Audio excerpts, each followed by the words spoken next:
नमस्कार मंडळी. पुन्हा आय केअर प्रस्तुत डोळ्यांच्या आरोग्याविषयी सर्व काही या नवीन पॉडकास्ट सिरीजमध्ये मी जयंत सहस्रबुद्धे आपल्या सगळ्यांचं मनापासून स्वागत करतो. पुन्हा आय केअर पुण्यामधील नेत्ररोग आणि चिकित्सा या क्षेत्रातील गेल्या 25 वर्षांपासून असलेलं एक अग्रगण्य आणि विश्वसनीय नाव. आजचा आपला एपिसोड हा मोतीबिंदू या विषयावर आहे आणि मार्गदर्शन करण्याकरता आपल्याकडे आलेले आहेत डॉक्टर आकांक्षा बत्रा ठक्कर. स्वागत आहे मॅडम आपलं. डॉक्टर आकांक्षा या स्वतः कॅटरॅक्ट आणि रिफ्रॅक्टिव्ह सर्जन असून पुन्हा आय केअरमध्ये गेल्या 5 वर्षांपासून त्या कार्यरत आहेत. त्यांनी आपलं प्रशिक्षण सुप्रसिद्ध नेत्रतज्ञ डॉक्टर श्री गणेश यांच्याकडून घेतलं असून पेशंटला चष्म्याशिवाय हे सुंदर जग बघता यावं अशी त्यांची तळमळ कायम असते. विषयाला सुरुवात करूया डॉक्टर. मोतीबिंदू हा विषय जरी नवीन नसला तरी याविषयी खूप सारे गैरसमज आणि शंका लोकांच्या मनामध्ये दिसतात. अगदी त्यामुळे बेसिक प्रश्न विचारतो की मोतीबिंदू म्हणजे नक्की काय आणि हा कुठल्या कारणाने होतो? मोतियाबिंदू म्हणजे आपले डोळेच्या आत एक नैसर्गिक लेन्स असते. ते लेन्स जेव्हा धूसर होऊन जातो त्याला आपण मोतियाबिंदू म्हणतो. आणि त्याचे कारण खूप कॉमन कॉज आहे एक वय म्हणजे आधी तो 60च्या पुढे होत होता. बट आता आपले लाईफस्टाईल चेंजेस झाल्यामुळे आणि हल्ली शुगर बीपी ते सगळे लवकर येतात. म्हणून आता मोतियाबिंदू 30-35 मध्ये पण काही ना कारण पण होऊ शकतो. म्हणजे ते वय चेंज झालेली आहे. वय सोडून शुगर बीपी बॉडीमध्ये बाकी कुठला त्रास किंवा काही मार लागली हा पण कारण आहे मोतियाबिंदू असायला. जेव्हा तुमच्याकडे पेशंट त्याच्या डोळ्याच्या इतर काही तक्रारीसाठी समजा दाखवण्यासाठी ओपीडी बेसिसवर येतो आणि त्याला मोतीबिंदू झालाय असं तुमच्या तपासणी अंतर्गत तुमच्या लक्षात येतं आणि तुम्ही जेव्हा पेशंटला सांगता की मोतीबिंदू झालाय तर पेशंटची पहिली रिॲक्शन काय असते? ते खूप व्हेरिएबल आहे. कोणीला धक्कासारखाच बसतोय की मला मोतियाबिंदू कसं होऊ शकतो, मी काय केलंय, मी काय वेगळं केलंय. बट मोतियाबिंदू म्हणजे ते वयप्रमाणे होणारी गोष्ट आहे. ते सगळ्यांना होणारच आहे. जसं आपले केस पांढरे होते त्याच्यासारखं आहे. बट त्यांना तो पटत नाही आहे. कोणी पेशंट्स अवेअर असतात की हा मोतियाबिंदू ते नॉर्मल प्रोसेस आहे, ते होणार आहे, त्याचं ऑपरेशन सोपं कम्फर्टेबल असतो म्हणून करायला काही हरकत नाही आहे. म्हणून 2 प्रकारचे रिॲक्शन्स भेटतोय आम्हाला. या मोतीबिंदूचं उपचार पद्धती जर बघितली तर त्याला काय त्याच्यावर उपाय आहेत? म्हणजे मोतीबिंदू घालवायचा असेल तर काय करायला पाहिजे? मोतियाबिंदूच्या सर्जरी एकमात्र सायंटिफिकली प्रूव्हन उपाय आहे. आता तुम्ही ऐकलं असेल ड्रॉप्स वगैरे पण असतो, काही आयुर्वेदिक वगैरे ट्रीटमेंट आहे. त्याच्याने तात्पुरतं तुमची नजर क्लिअर होतोय. बट जेव्हा ऑपरेशनची गरज वाटली, तुम्ही फक्त पोस्टपोन करू शकणार आहे तो शस्त्रक्रिया. बट जेव्हा गरज वाटली तेव्हा ते अजून कॉम्प्लिकेट होऊन जातो. त्यांच्या डोळेवर ऑपरेशन करायला एकदा ड्रॉप्स वापरले गेले तर. तर सध्या ॲट प्रेझेंट सर्जरी एकमात्र सायंटिफिकली प्रूव्हन सोल्युशन आहे. ऑपरेशन म्हणलं की आणि तेही डोळ्यांचं की पेशंटला थोडी भीती वाटते. प्रत्यक्ष ऑपरेशनच्या आधी काही टेस्ट तुम्ही करायला पेशंटला सांगता का? सो ते टेस्टमध्ये एक ऑफ्थॅल डोळ्याचे क्लिनिकमध्ये जे टेस्ट होतात तो एक भाग आहे. दुसरा नॉर्मल ब्लड टेस्ट किंवा युरिन टेस्ट जे असतो तो आहे. आता डोळ्याच्या क्लिनिकमध्ये फक्त मोतियाबिंदू डिटेक्ट झाला आणि आपण ऑपरेशन करून घेतलं तसं नसतो. आपल्याला बघायचं असतो की डोळ्याची पूर्णपणे हेल्थ कशी आहे, जे तुमच्या डोळ्याचा पडदा आहे ज्याच्यावर तुमचा इमेज वगैरे फॉर्म होतो तो व्यवस्थित आहे का, त्याच्यावर काही परिणाम तर नाही झाला आहे शुगर किंवा बीपीचा. त्याच्यानंतर एक माप असतो डोळ्याचा, तो ऑप्टिकल बायोमीटर हा डिव्हाइसनी करायला जातो. हा जितकी ॲक्युरेटली आपण केला इतका छान चष्मा काढता येतो आपल्याला ऑपरेशननंतर. हा डोळ्याचे क्लिनिकमध्ये टेस्ट असतो. नंतर ब्लड टेस्ट, युरिन टेस्ट जे असतो रेग्युलर ते आपल्याला करावा लागतो शुगर वगैरेचे. आणि हल्ली आपण ECG पण करायला सांगतोय पेशंटला. कारण की काय असतो, आता आपण इतके बिझी आहोत आपल्या डेली शेड्यूलमध्ये की आपण बॉडीचे चेकअपच करत नाही आहे. तर ॲटलिस्ट सर्जरी करायची आहे त्याच्यामुळे आपण एक ECG करून घेऊ आणि बाय चान्स काही सायलेंट डिझीज होत असेल तर आपल्याला ते कळून जाईल. म्हणून ब्लड टेस्ट, युरिन टेस्ट आणि ECG हा पण करावा लागतो ऑपरेशनचा आधी. या टेस्ट करून तुम्ही काही त्या पेशंटला समजा ऑपरेशनची डेट देत असाल, त्या दिवशी प्रत्यक्ष पेशंट ऑपरेशनसाठी आल्यानंतर एकतर या सर्जरीला किती वेळ लागतो आणि एक्झॅक्टली त्या ऑपरेशनमध्ये किंवा सर्जरीमध्ये तुम्ही डॉक्टर्स काय करता? सो मोतियाबिंदूची शस्त्रक्रिया एक डे केअर प्रोसिजर आहे. त्याच्यामध्ये ॲडमिशन वगैरे लागत नाही आहे. ऑपरेशनचा 1 दिवस आधी तुम्हाला फोन येतोय की तुम्हाला किती वाजता यायचं आणि तुमचा ब्रेकफास्ट वगैरे करून यायचं असतो. नंतर तुम्ही सकाळी क्लिनिकला आले, त्याच्यानंतर तुमचं नाव आणि डोळा कुठला ऑपरेट करायचं ते कन्फर्म करायला जातो. त्याच्यानंतर डोळ्यामध्ये ड्रॉप टाकायला जातो भावली मोठी करायलासाठी आणि तुम्हाला एक कन्सेंट फॉर्म दिला जातो. कन्सेंट फॉर्मवर तुमचं नाव, तुमची सगळी डिटेल्स, ऑपरेशनची डिटेल्स, ऑपरेशनचा मायनर साईड इफेक्ट जे पण असतो ते सगळे डिटेलमध्ये लिहित असतो. ते वाचून तुम्हाला साईन करायचं असतं. त्याच्यानंतर तुम्ही रिकव्हरी रूममध्ये जातात. तिकडे तुमचं ब्लड प्रेशर, पल्स ते सगळे बेसिक चेकअप होतात. सगळे व्यवस्थित असलं, ब्लड रिपोर्ट्स नॉर्मल असली की तुम्हाला ऑपरेशन थिएटरच्या आत आम्ही घेऊन जाते. एकदा तुम्ही आत गेले तर 10 मिनिटच्या आत तुमचं ऑपरेशन होतोय. आता तो 10 मिनिटामध्ये काय होतोय, तुम्ही एक टेबलवर झोपता. त्याच्यानंतर तुमच्या तोंडावर एक स्टेराईल किंवा क्लीन कापड टाकायला जातो आणि त्याच्यानंतर तुम्हाला फक्त असं वाटणार डोळ्यावर काही चालतोय, काही मायनर प्रेशर येतोय किंवा पाणी येतं, दुखत वगैरे काहीच नाही. आणि 99% आपण ड्रॉप टाकूनच ऑपरेशन करतो, ज्याला आपण टॉपिकल फेकोइमल्सिफिकेशन म्हणतो. इंजेक्शन वगैरे देत नाही आहे. 10 मिनिटाच्या आत ऑपरेशन झाला की तुम्ही बाहेर जाणार आहे ऑपरेशन थिएटरची.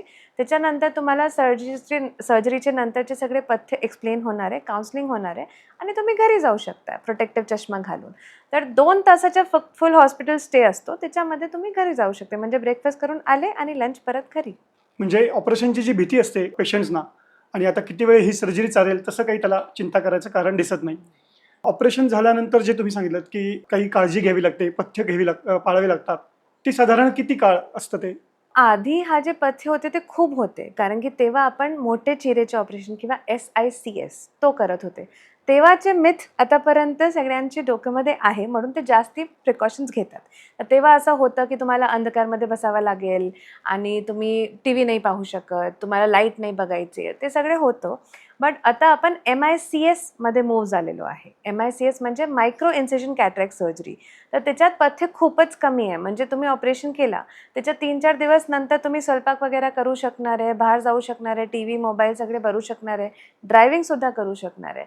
तर ते रिकव्हरी आता खूप लवकर होती आहे, म्हणून पथ्य खूपच कमी आहे.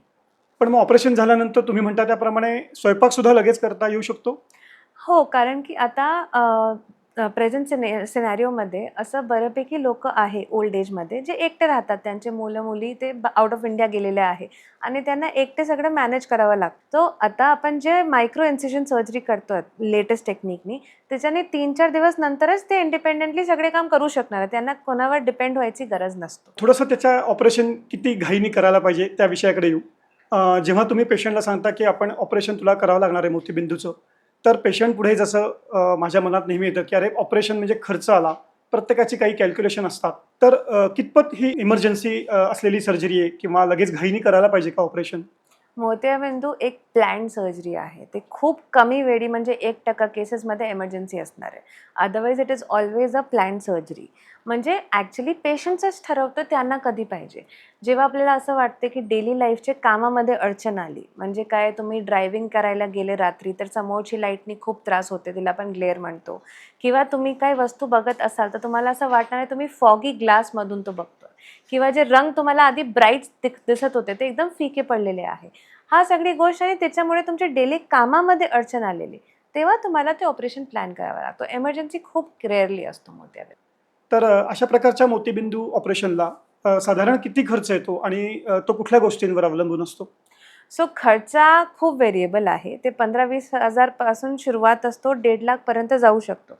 आणि तुम्ही कुठले क्लिनिकला केला त्याच्यावर पण डिपेंड करतोय. बट साधारणपणे पॅकेज जे आपण म्हणतो मोत्याबिंदूचं ते कशावर ठरतोय ते आपण बघूया. सो लेन्स जे तुम्ही ऐकलं असेल तर मात्र एक भाग आहे फुल पॅकेजचा. बट तुम्ही बघायला गेलं तर काय काय महत्त्वाचं आहे. एक तर ऑपरेशनसाठी जे आपण रूम वापरतो त्याला आपण ऑपरेशन थिएटर म्हणतो. डोळ्याच्या ऑपरेशनसाठी त्याची खूप हाय लेवलची स्टेरिलिटी म्हणजे क्लीनलीनेस आणि एक स्टँडर्ड मेंटेन करावा लागतो. तो ऑपरेशन थिएटरच्या कॉस्टिंग येतो. नंतर आपण डोळे बघायलासाठी, डोळ्यामध्ये ऑपरेशन करायलासाठी आपण एक मायक्रोस्कोप वापरतो. तो मायक्रोस्कोप वापरून डोळा किती छोटा असतो, बट ते वापरून आपल्याला सगळे डिटेल्स क्लॅरिटीमध्ये दिसतीये. तर आपल्याला अजून छान ऑपरेशन करता येतं. तर छान मायक्रोस्कोप आपण वापरला, त्याचा एक भाग असतो. थर्ड फेकोइमल्सिफिकेशन म्हणजे लेझर पद्धतीने जे आपण मोत्याबिंदू काढतोय, ते करायलासाठी जे मशीन आपण वापरतोय ते किती छान आणि किती स्मूथ आहे. कारण की ते काढायलासाठी, मोत्याबिंदू काढायलासाठी एक एनर्जी वापरत जातोय डोळ्याचा आत. ते एनर्जी अशी व्हायला पाहिजे की आजूबाजूने जे पार्ट्स आहे त्यांना इजा नको व्हायला. म्हणून ते छान प्रकारची मशीन पण व्हायला पाहिजे. नंतर फोर्थ आहे कॅलिस्टो म्हणून डिव्हाइस असते. ते AI गायडेड डिव्हाइस आहे. म्हणजे तो आपल्याला दाखवतोय की तुम्ही डोळ्याच्या सेंटरमध्ये ऑपरेशन करतात का, एक लेन्स आपल्याला बसवायची तर कुठे एक्झॅक्टली बसवता येईल की चष्मेचा नंबर पूर्णपणे जाणार आहे तो. आणि मोस्ट इम्पॉर्टंटली जे सर्जन तुमच्या सर्जरी करतोय त्याच्या इतके वर्षाचा एक्सपिरियन्स, इतके हजार सर्जरी केलेली आहे, त्याच्यामुळे ते तुम्हाला इतका लवकर आणि छान रिझल्ट देऊ शकते. त्यांची स्किल हा सगळे धरून तुमचा पॅकेज बनतो. तुम्ही आता बोलताना म्हणालात की लेन्स वापरली जाते या ऑपरेशनच्या दरम्यान. मग सगळ्यांच्या डोळ्यांमध्ये एकच प्रकारची लेन्स वापरतात? नाही, लेन्स कुठली वापरायची ते पेशंटवर पेशंट डिपेंड होतोय. So how do we select, आपण आधी बघूया की काय लेन्सेसचे प्रकार जे आले ते कशावर आले. आपल्या डेली लाईफमध्ये 3 डिस्टन्सेस महत्त्वाचे असतो. एक असतो लाँग डिस्टन्स म्हणजे दूरची नजर, जसं लांबची नजर, जसं तुम्ही TV बघितलं किंवा ड्रायव्हिंग केला. सेकंड असतो मध्यची म्हणजे इंटरमिडिएट डिस्टन्स, एक हाताच्या डिस्टन्सवरची. त्याच्यामध्ये तुमचा कम्प्युटर, लॅपटॉप, गाडीच्या स्पीडोमीटर, किचनच्या प्लॅटफॉर्म ते सगळे आले. आणि थर्ड असला जवळची नजर, म्हणजे जे 30 किंवा 40 सेंटीमीटरवर आपण धरून वाचतोय, बुक असली, मोबाईल, स्टिचिंग वगैरे. तर डिस्टन्स, इंटरमिडिएट आणि नियर हा 3 प्रकारचे डिस्टन्स आपल्याला डेली लाईफला महत्त्वाचा असतो. आता लेन्सेसमध्ये जे प्रकार आहे ते कुठल्या डिस्टन्सवर आपण चष्मा काढू शकतो त्याच्यावर ठरतोय. एक असतो मोनोफोकल लेन्स, ज्याच्यात आपण लांबचा चष्मा काढू शकतो बट मध्य आणि जवळसाठी चष्मा राहतोय. सेकंड असतो ॲडव्हान्स्ड मोनोफोकल, एक स्टेप पुढे, त्याच्यामध्ये लांबच्या आणि मध्यचा चष्मा निघतोय बट जवळसाठी चष्मा राहतोय. आणि अजून प्रीमियम लेन्सेस असते मल्टीफोकल, ट्रायफोकल, EDOF. त्याच्यात आपल्याला चष्मा सगळे डिस्टन्ससाठी बऱ्यापैकी काढता येतोय बट रात्री ड्राईव्ह करताना थोडाफार ग्लेअर किंवा हॅलोज वाटू शकतो.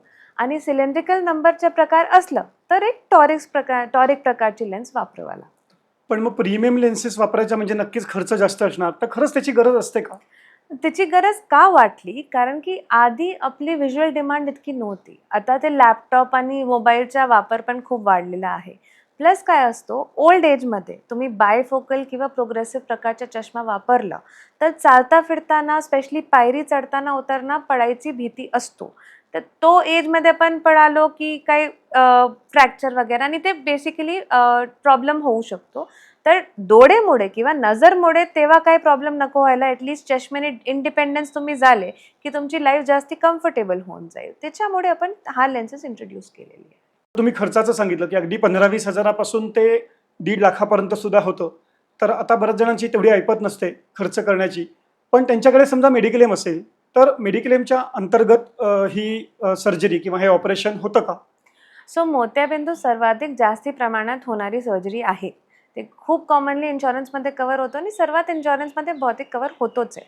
बट हा विषय खूप मोठा आहे, कारण की त्याच्यामध्ये खूप टर्म्स अँड कंडिशन्स क्लॉज येतोय, म्हणून ते डिस्कस करायला आपल्याला खूप वेळ लागणार आहे. मग आपण ह्याच्यासाठी एक वेगळा एपिसोड करू शकतो असं म्हणताय? Definitely, yes. तुम्ही थोडासा वेळ दिलात तर आपण हा विषय पुन्हा एकदा पुढच्या एपिसोडमध्ये डिस्कस करू, Definitely. जेणेकरून पेशंटला त्याच्याकडे जर मेडिक्लेम असेल तर त्याच्या मनामध्ये काय काय शंका वगैरे असतातच, आणि ही सर्जरी त्याच्या अंडर होते की नाही हे सगळे डिटेल्स आपल्याला सांगता येतील. मंडळी, लक्षात ठेवा, पुढचा आपण एपिसोड इन्शुरन्स आणि कॅटरॅक्ट या संदर्भात करूयात. आजचा आपला एपिसोड तुम्हाला कसा वाटला हा कमेंट सेक्शनमध्ये कमेंट करून नक्की कळवा. आणि अजूनही तुमच्या मनामध्ये काही शंका असतील तर तुम्ही विचारू शकता. डॉक्टर आकांक्षा आपल्या प्रश्नांची उत्तरं नक्की देतील. तुम्ही वेळ काढून या एपिसोड करता आलात यासाठी खूप खूप धन्यवाद. थँक्यू.